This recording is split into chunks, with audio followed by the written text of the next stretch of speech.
Hi hello എല്ലാവർക്കും നമസ്കാരം. നമ്മളുടെ പുതിയൊരു വീഡിയോയിലേക്ക് എല്ലാവർക്കും സ്വാഗതം. അപ്പോൾ ഇന്ന് നമ്മൾ തയ്യാറാക്കാൻ പോകുന്നത് പൊട്ടറ്റോ കൊണ്ട് ചോറിനൊപ്പം കഴിക്കാൻ പറ്റുന്ന ഒരു അടിപൊളി റെസിപ്പിയാണ്.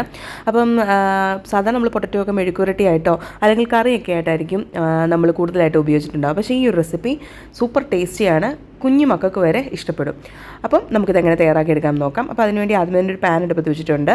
അത് നമുക്ക് നന്നായിട്ടൊന്ന് ഹീറ്റ് ചെയ്യണം. അതിനുശേഷം ഇതിലേക്ക് നമുക്ക് കുറച്ച് വെളിച്ചെണ്ണ ചേർത്ത് കൊടുക്കാം. എണ്ണ നന്നായിട്ടൊന്ന് ചൂടാവണം. അതിനുശേഷം ഇതിലേക്ക് നമുക്ക് കടുക് ചേർത്തൊന്ന് പൊട്ടിച്ചെടുക്കാം.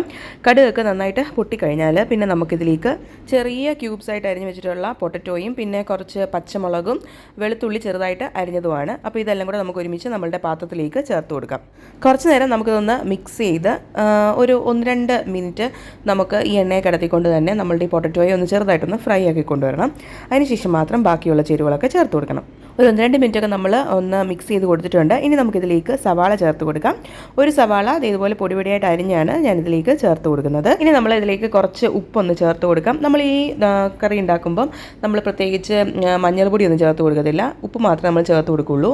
അപ്പോൾ നമുക്ക് നല്ലതുപോലെ ഒന്ന് മിക്സ് ചെയ്ത് കൊടുക്കാം. എന്നിട്ട് നമുക്ക് ഈ ഉരുളക്കിഴങ്ങ് വേവാൻ ആവശ്യത്തിന് കുറച്ച് വെള്ളം കൂടെ ചേർത്ത് കൊടുത്തിട്ട് അടച്ച് വെച്ച് നമുക്ക് ഉരുളക്കിഴങ്ങ് നന്നായിട്ടൊന്ന് കുക്ക് ചെയ്തെടുക്കാം. ഒരുപാടങ്ങ് എന്താ പറയുക, വെന്തങ്ങ് ഉടഞ്ഞു പോകേണ്ട ആവശ്യമൊന്നുമില്ല, എന്നാൽ വേവേം വേണം. ആ ഒരു പാകത്തിന് തന്നെ നമ്മളത് വേവിച്ചെടുക്കണം. പൊട്ടറ്റോ നമ്മൾ വളരെ കുഞ്ഞതായിട്ടാണ് അരിഞ്ഞിട്ടുള്ളത്. അപ്പോൾ അതുകൊണ്ട് തന്നെ വളരെ പെട്ടെന്ന് തന്നെ പൊട്ടറ്റോ ഒക്കെ വെന്ത് കിട്ടും.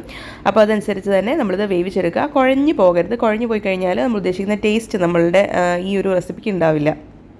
കുറച്ച് നേരമായി നമ്മളിത് വേവിക്കാൻ തുടങ്ങിയിട്ട് നമുക്ക് തുറന്ന് നോക്കാം. ഇപ്പോൾ നമ്മളുടെ പൊട്ടറ്റോയുടെ വെള്ളമൊക്കെ ഏകദേശം വറ്റിയിട്ടുണ്ട്, എന്നാൽ പൊട്ടറ്റോ ഒക്കെ ആവശ്യത്തിന് വെന്തിട്ടുമുണ്ട്. ഈ ഒരു സമയത്ത് നമുക്കിതിലേക്ക് കുറച്ച് തേങ്ങ ചിരവിയത് ചേർത്ത് കൊടുക്കാം. തേങ്ങയും കുറച്ച് ജീരകം കൂടെ ഞാൻ മിക്സിക്കകത്തിട്ടൊന്ന് ക്രഷ് ചെയ്തിട്ടുണ്ടായിരുന്നു. ആ കൂട്ടാട്ടോ ഞാൻ ഇതിലേക്ക് ചേർത്ത് കൊടുക്കുന്നത്. അതും കൂടി ചേർത്തതിന് ശേഷം നല്ലോണം മിക്സ് ചെയ്ത് നമുക്ക് അടച്ച് വെച്ച് ബാക്കിയുള്ള വെള്ളം കൂടെ നമുക്കൊന്ന് വറ്റിച്ചെടുക്കാം.